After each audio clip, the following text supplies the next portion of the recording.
am going to discuss The Wasteland by T.S. Eliot, one of the monumental poems of 20th century. And of course, Wasteland offers great difficulty to the reader due to its technique, due to its uh, obscurity, etc. Let's begin. As you know, T.S. Eliot is one of the greatest, one of the literary giants of the 20th century. He was multifaceted talent. Who was a poet, a literary critic, editor, playwright, and publisher. He was born in America and studied in Harvard University under great masters like George Santayana and Irving Babbitt, and from them he imbibed a kind of taste towards ancient philosophies, ancient languages like Greek, Latin, Sanskrit, Buddhist literature, സാറേ Renaissance mic ഒന്ന് adjust literature, ചെയ്യോ? കുട്ടികൾ ഇങ്ങനെ പറയുന്നില്ല, volume കുറവാണെന്ന് പറയുന്നു. Mic ഒന്ന് adjust ചെയ്താൽ. Renaissance literature, and French and German philosophy. He moved to London in 1914, and he met Ezra Pound, who influenced his thinking. As we can see, he heralded his entry into the arena of poetry with the publication of poems like Love Song of Alfred J. Prufrock, Portrait of a Lady, etc. Eliot established himself as a towering figure, a key figure in modernism with the publication of The Wasteland in 1922. The eloquence and the profundity of his work are well evident in his critical prose, plays, and equally in poetry. His major works can be divided into three: poetry collections, prose writings or critical essays, and plays. As you know, he's a prolific writer. His poetry collections, major poetry collections, are Prufrock and Other Observations, published in 1915, poems published in 1920, which contains poems like Gerontion, which actually marked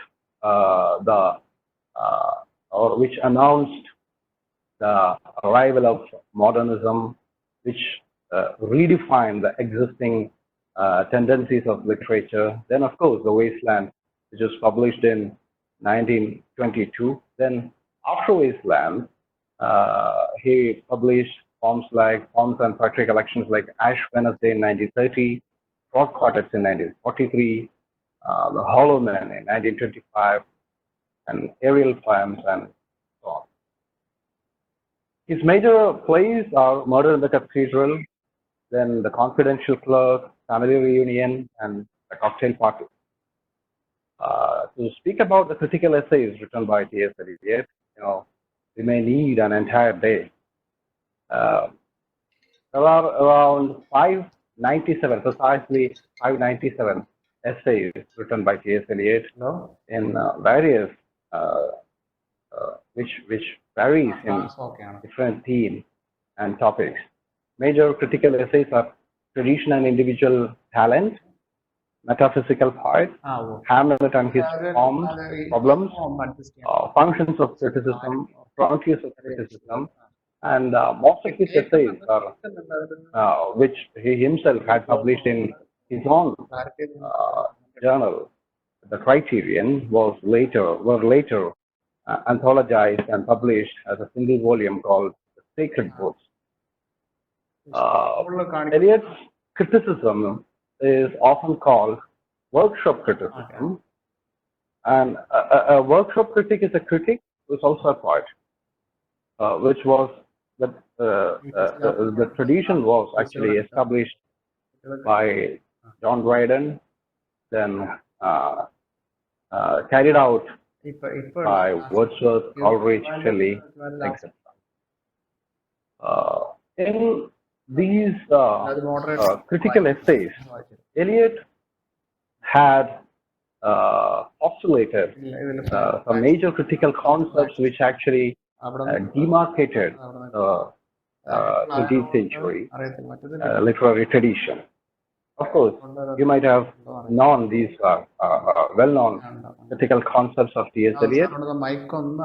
First, tradition and individual talent, then objective correlative, then his theory of impersonality theory, then association and dissociation of sensibility, then historic sense or a sense of history.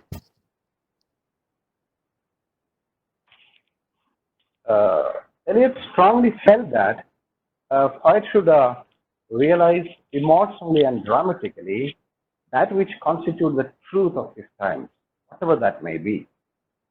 Which means, you know, a poet should be aware of the past as well as the present. He felt a deep concern of the social dilemma of his day, the moral and the spiritual collapse of the contemporary then modernist society. He looked upon the modern world as a precarious, artificial construction on the edge of dissolution. Thus, his primary aim was to expose the falsity of a mock heroic world with all its degradation, degeneration, decay, and disintegration. Wasteland depicted the poet's contempt for all the rottenness, dismay of a lost generation, couched in the most sharp, satirical, ironical way of language. Now, let's get into the details of Wasteland. As you know, Eliot first mentions his intention to write a long poem in a letter to his friend John Quinn in 1990. He also wrote his mother about his plan. He finished the poem in 1921 and sent the facsimile to Ezra Pound, one of the foremost apostles of modernism. And rest is history. As we all know, Pound brutally edited it to the present version, which contains approximately, or rather precisely, 434 lines. The actual manuscript of the poem contained more than 800 lines. Thanks to Ezra Pound for that. The poem is published in the Criterion, which is the literary journal edited by Eliot himself in October 1922, and in the Dial, which was the magazine of the Transcendentalist movement of American literature, in November 1922.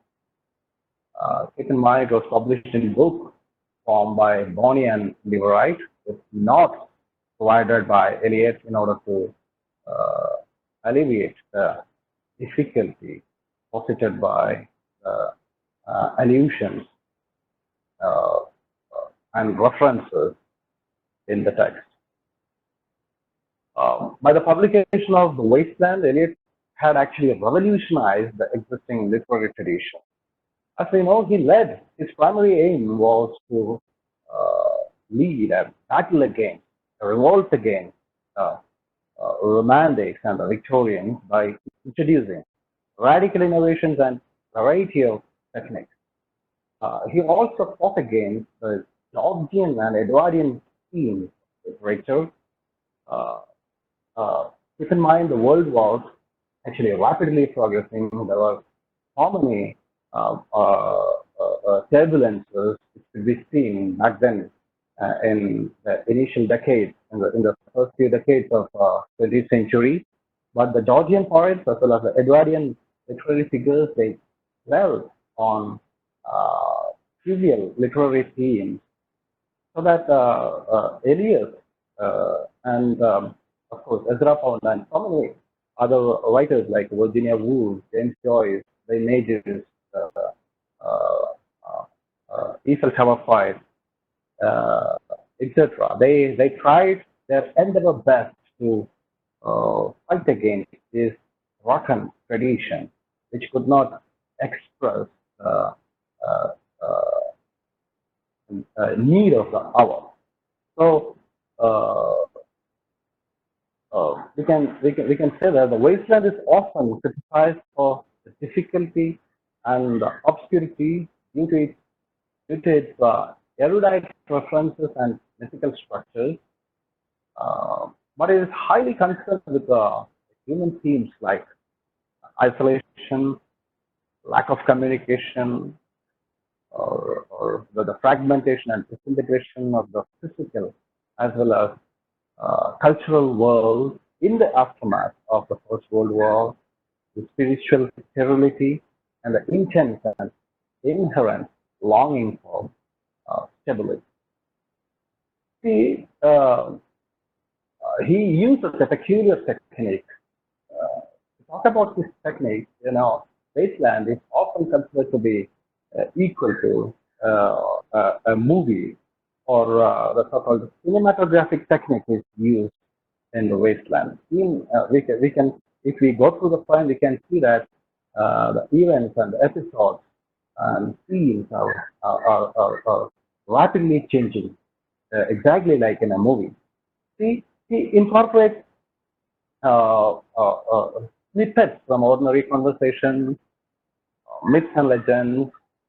So many great writers like Dante and Shakespeare, lines from Bible and the great Upanishads of India, intermingled with fragments of old songs, folk songs, nursery rhymes, etc. He was actually responding to 𝐓𝐴 call to make it new. And it was deeply concerned to explore and make palpable more intimate distresses of a generation for whom all the romantic escapes has been blocked. That's opined by the eminent critic 𝐓𝐴. F.L. Lewis, one of the prominent critics of 20th century, feels that wasteland expresses the disillusionment of a generation, especially the post-war generation in Europe, and present vision of desolation and spiritual drop.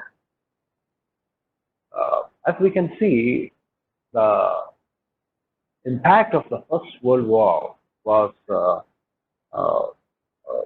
so conspicuous in the then literature, especially in the modernist literature. Entire Europe actually collapsed, and the Europeans were in a kind of shell shock after the First World War, which turned the entire world into a desolate wasteland, a world of hollowness, formlessness, and spiritual sterility. Eliot, who had or who was so passionate about the past, the glory of the past, who happened to see the present, the prevalent decay of Europe, he tries to compare and contrast the past with the present. Keep in mind, here his idea of the past, the historic sense, comes into play. He employs the past as something highly relevant in the present. So here Eliot exposes, or he tries to explore, the prevalent social atrophy, ethical vacuity, political sham, triviality of a mundane, materialistic, mechanized, industrialized, bored, urbanized, urban society. The use of allusions and myths in wasteland.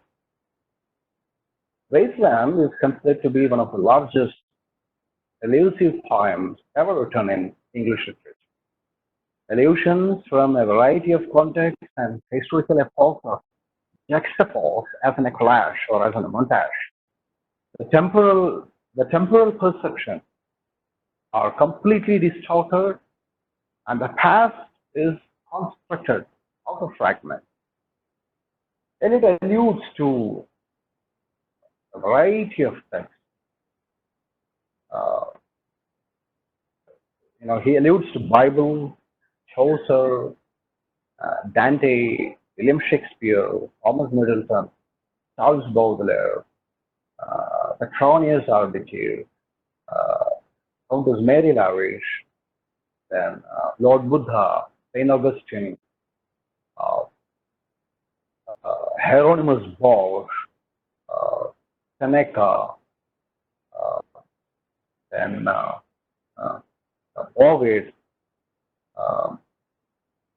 and so many other writers and artists, both from the past and from the present. His use of allusions can be related to his critical concept of tradition and to his exploration of the relationship of the past to the present, which I've already mentioned. The concept of history, again, is so important. The concept of history revealed through allusions is not in a linear, progressive order from the past to the present. That unilinear development of history is quite absent in the text of Wasteland. See, the past is demystified and brought into the contemporary life. At the same time, the present predicament is set against varying historical perspectives. Here, I.A. Richard remarked, allusions in the Wasteland are a device for compression, for the poem is equivalent in context to an epic. Without this device, 12 books would have been needed. Eliot heavily relies on myths and anthropological works. Of course, the fundamental theme of the poem is associated to myths and legends mentioned in two seminal works of anthropology, namely the Golden Bough, first published in 1890 by Sir James G. Fraser, and from Ritual to Romance by J.C.L. Weston. Eliot openly acknowledges his indebtedness to these two works of anthropology. Let's first have a glance into the important myths that are being mentioned in the Golden Bough by James Fraser. The Golden Bough traces the connection between primitive rites and customs and its present relevance in Christianity. Fraser critically analyzes the underlying archetypes of Christianity. I presume that you know what is an archetype. Archetype is a term used by Carl Jung to indicate the primordial instincts or the primordial feelings of the collective unconsciousness of human civilization, which appear in recurrent patterns throughout the development of human civilization. See, here, Fraser critically analyzes the underlying archetypes of Christianity and concludes that the roots of Christianity can be found in the primitive vegetation cults prevalent in Egypt and Western Asia. Let's now analyze the vegetation and fertility myths. There are three main vegetation and fertility cults, namely Adonis, also known as Camel, then Attis and Osiris.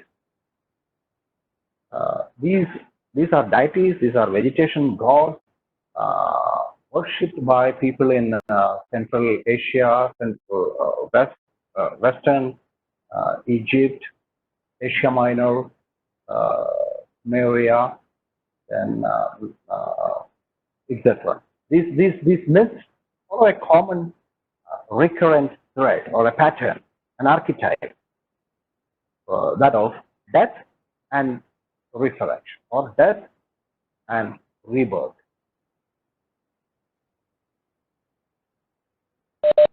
These primitive tribes, as part of their ritual, they would make the effigy of the vegetation god, and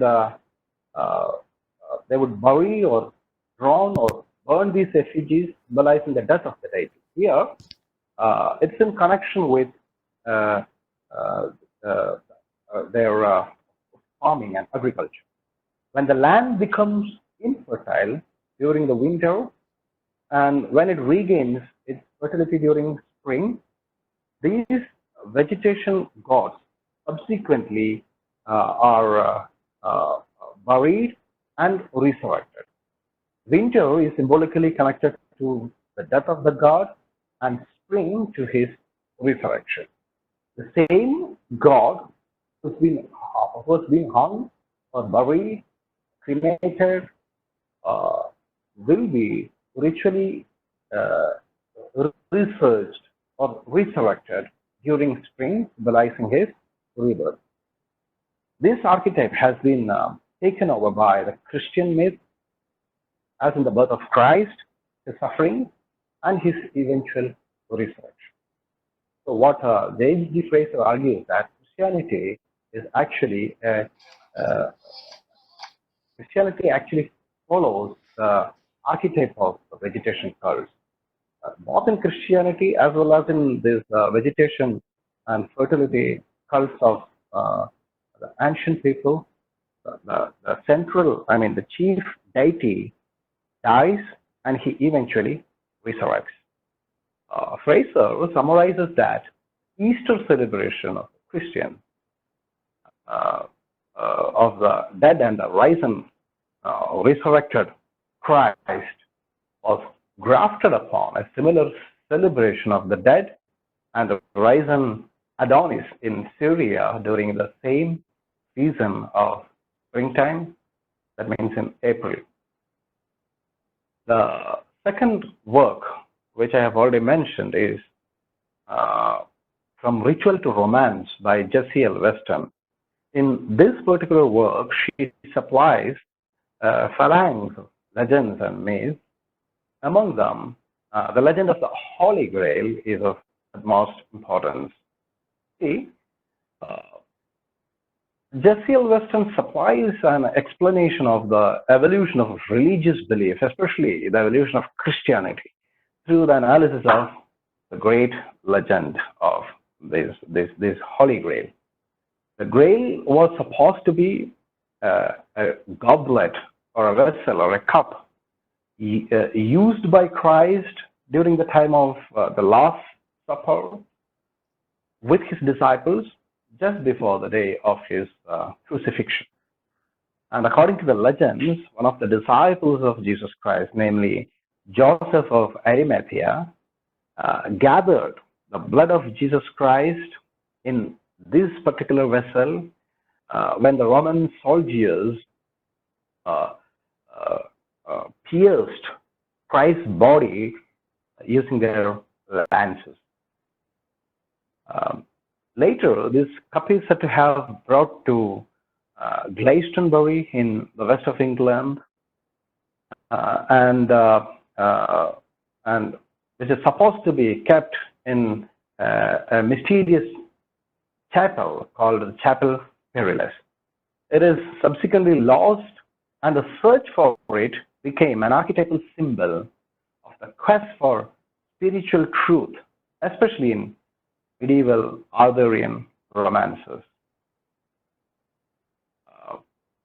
As we know, the story of Morte d'Arthur by Thomas Malory and so many other Arthurian legends, in which we can see Arthur and his 12 knights, the Knights of the Round Table, they were in a quest to bring back, to discover the supposedly lost goblet, the Grail. Then Arthur sends his knights all over Europe, and one among them namely Parsifal, he reaches in a desolated, arid wasteland ruled by the Fisher King. Now, this is the second myth provided by Jessie Weston in her seminal work, The Legend of the Fisher King, which is also associated with the Grey legend. The Fisher King meets Parsifal, the questing knight, and informs him that he, along with his subjects, suffer from impotency, and his entire land, his kingdom, became infertile and arid due to the loss of the Holy Grail. It's whispered that some of his soldiers committed a grave sin of outraging the chastity of a group of nuns associated with this chapel, with Chapel Perilous, and only a questing knight bestowed with true qualities, perfect qualities, virtues, who asks the right questions about the Grail and the lands. Keep in mind the spelling of land is L-A-N-C-E. It's misspelled here in this slide. Grail and lands could revive their potency and the fertility of the land. It's also believed that the rejuvenation of the king would be followed by the life-giving rains, R-A-I-N, rains to the parched land and the thirsty kingdom, which would once more enjoy its fertility.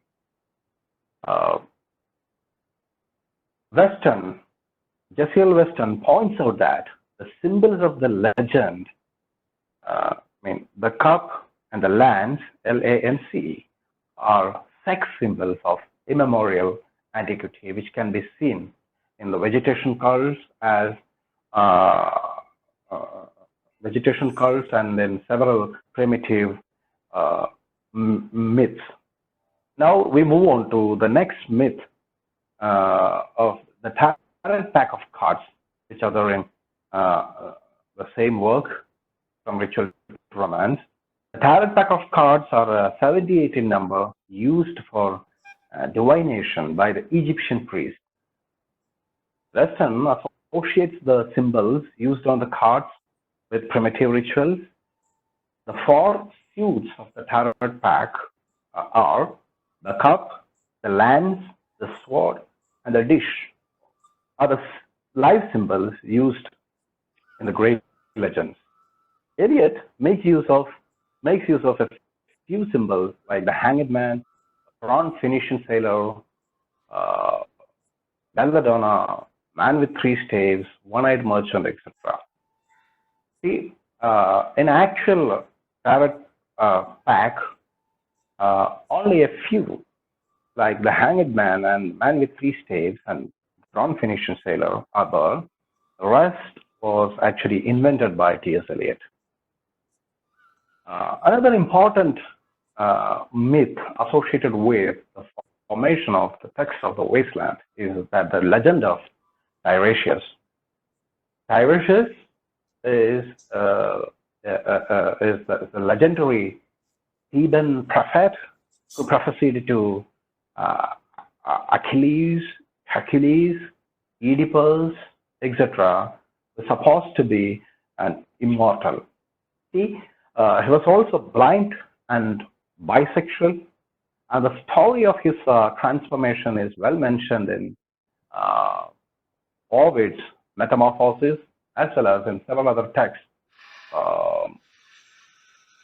including Virgil's Aeneid.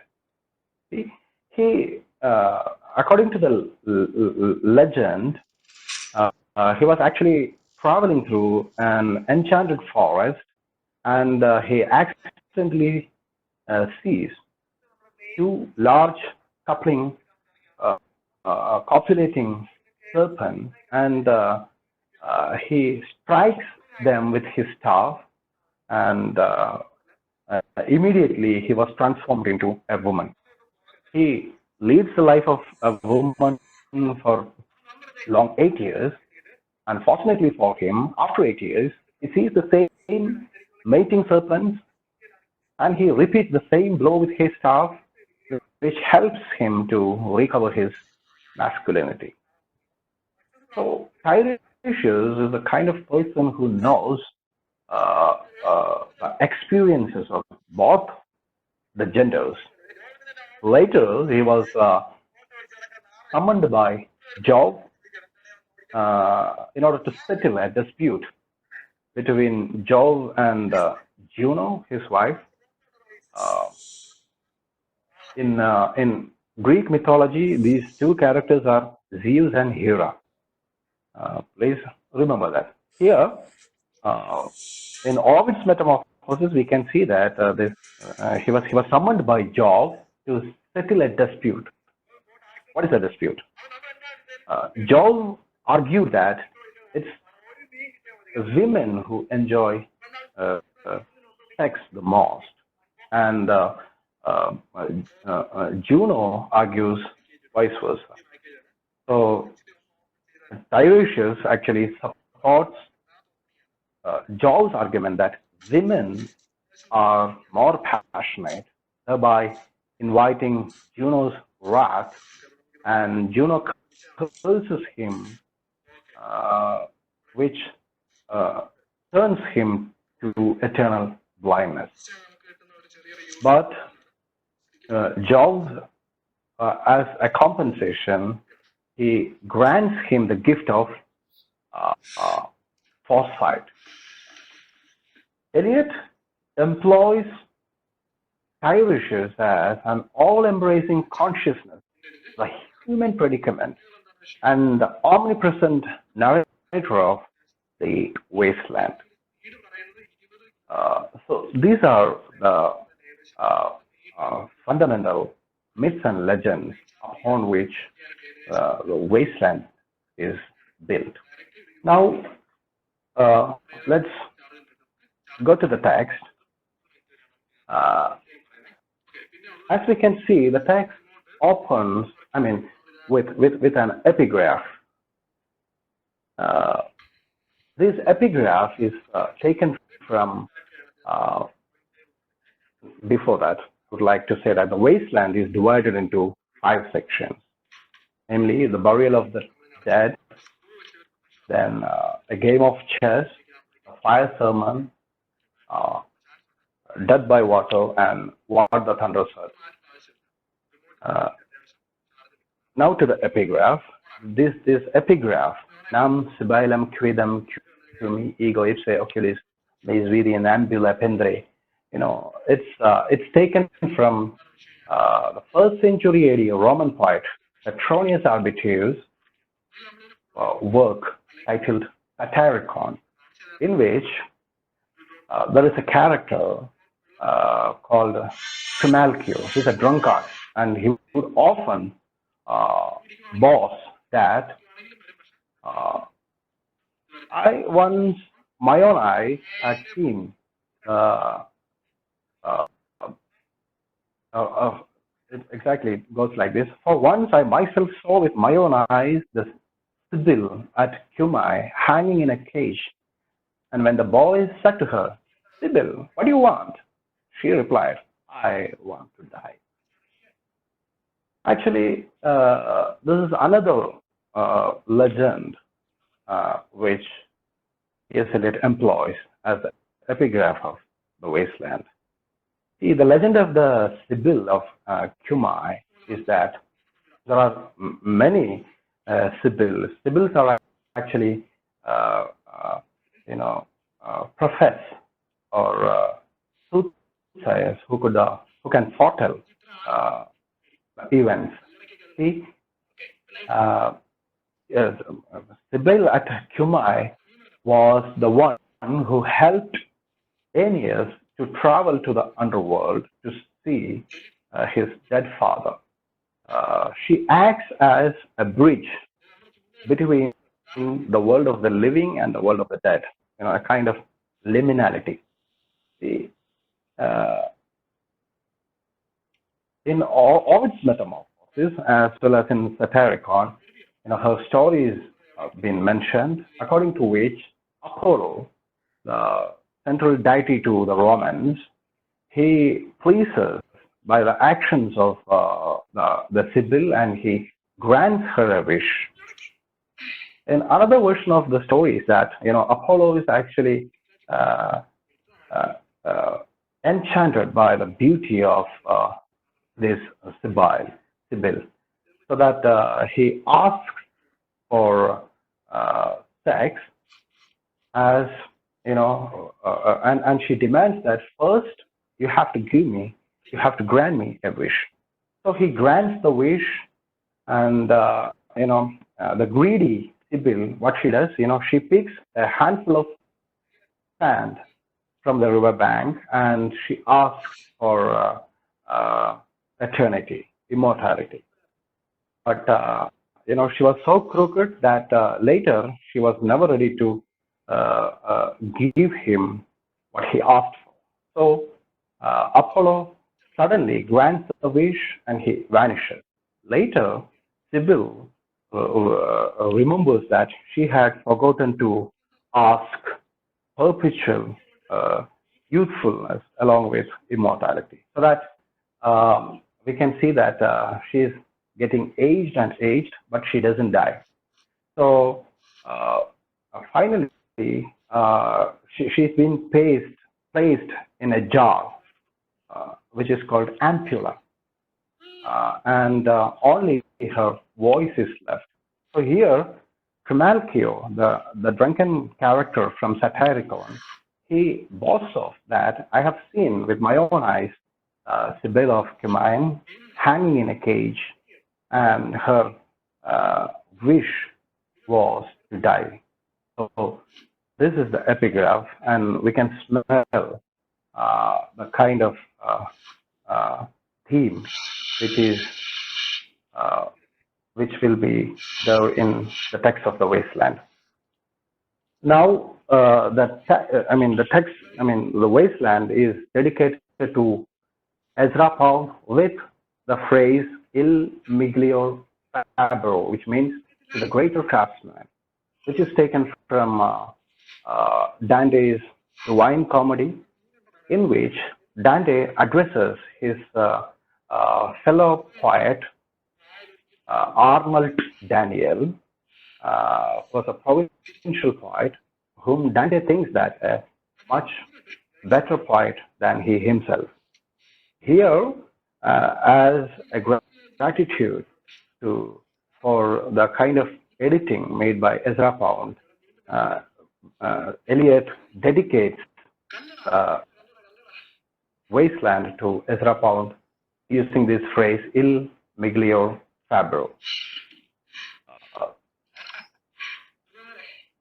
The first considered title of the Wasteland was actually "He Do the Police" in different voices, a phrase used by Charles Dickens in one of his works, in Old Curiosities Shop, where there is a character called Sloppy who can mimic the voices of others. So this was the first intended title of the Wasteland, but it was 𝐓𝐴 who suggested the title Wasteland, which you can see in Jesiel Weston's work, and which also had some connections to the Buddhist text of Dhammapada. Then also, I would also like to point out that the first intended epigraph of Wasteland was actually horror, spoken by Kurtz in Joseph Conrad's Heart of Darkness. This is also replaced by the phrase from Satyricon as a suggestion of 𝐓𝐴. Now to the text. The first section, burial of the dead. The burial of the dead is actually taken from the Anglican funeral service, and which is mentioned in Book of Common Prayers of the Anglican Church. April, let me go through the text. April is the cruelest month. breeding lilacs out of the dead land, mixing memory and desire, stirring dull roots with spring rain. Winter kept us warm, covering the earth in a forgetful snow, feeding a little life with bright tubers. Here, he connotes the very opening of the line itself is actually reminiscing Geoffrey Chaucer's Canterbury Tales, in which Chaucer says April is the sweetest month because usually almost all the sacred festivals of the Christians usually fall in the month of April, like Easter, Good Friday, and so many other holy days. But here, for the wastelanders, here, as far as the modern man is concerned, April, the springtime, is so cruel for them because it would evoke certain memory and desire in them, which is actually so haunting for them because of the sufferings, because of the sterility, the spiritual decay and disintegration which happened as the aftermath of the First World War. For them, winter is much more better than that of this springtime. And during the winter time, they would say, earth will be covered in a forgetful snow. Forgetfulness is considered to be far more better than memories. Memories are actually haunting and piercing. The next session, next passage, somewhat surprised us coming over the Strandberger Sea too. I read much of the night and goes out in the winter. These lines are actually taken from Countess Mary Larish's work called My Past. It's being heard that Countess Mary Larish had actually had a conversation with T.S. Eliot, and she was the kinswoman of Prince Ludwig, who has been drowned in Lake Geneva. Here, someone surprised us coming over the Strandberger Sea. Strandberger Sea is a place in Germany. With a shower of rain, we stopped in the colonnade and went on into sunlight into the Hofgarten. Hofgarten is a coffee shop, and drank coffee and talked for an hour. Bin gar kein Russin, stamus Lippen, est Deutsch, which can be translated as, I'm not a Russian, I'm from Lithuania, a pure German. Here, this lady, Countess Mary Larish, she hails from a noble family. Here she herself had to prove her identity. People could no more recognize them. And when we were children, now she recounts her past. While staying with the Archduke, Prince Ludwig, he invites this countess to have a sledding adventure, and she was deeply frightened. And I was frightened. He said, Mary, hold on tight. And down we went. In the mountains, there you feel free. I read much of the night and go south in the winter. See, here you can see the present tense is used in the line, I read much of the night and go south in the winter. And, this is contradicted with the past. In the past, or during her prime, she was engaging in so many adventures like sledding on the mountain, etc. But right now, she's no more having such adventures. She's quite content and satisfied with the kind of docile life she's leading right now. I read much of the night and goes out in the winter. So here, the sledding from the top of the mountain to the downward valleys is representing the downfall of the aristocrats aristocracy.